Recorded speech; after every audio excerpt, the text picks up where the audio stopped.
sebelum ni gagal.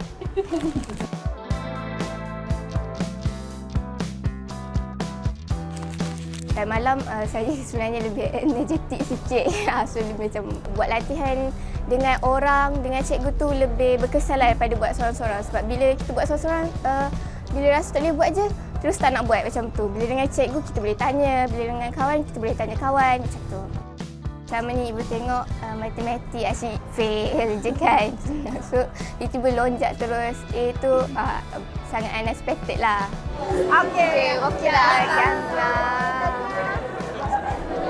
Dah 5A Bagi saya alhamdulillah sangat baguslah kerana saya dah tengok dia berusaha, struggle dia macam mana. Everyday kelas tambahan, lepas habis sekolah sambung kelas tambahan. Malam kena belajar, kadang ada online belajar dan sebagainya kan. Jadi apa yang saya boleh buat, saya cuma support dia je lah. Okey, Alia ni yang sepanjang saya kenal selama 2 tahun, memang seorang murid yang pendiam.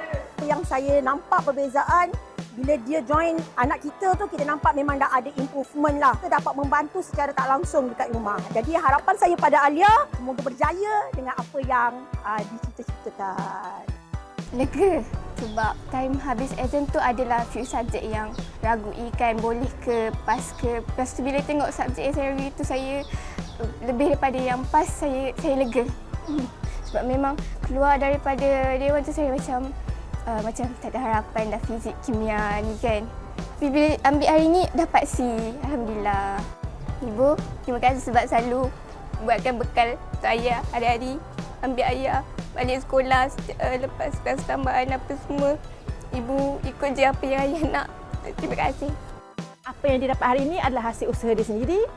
So insya-Allah dia dapat capai apa yang dia nak satu hari nanti.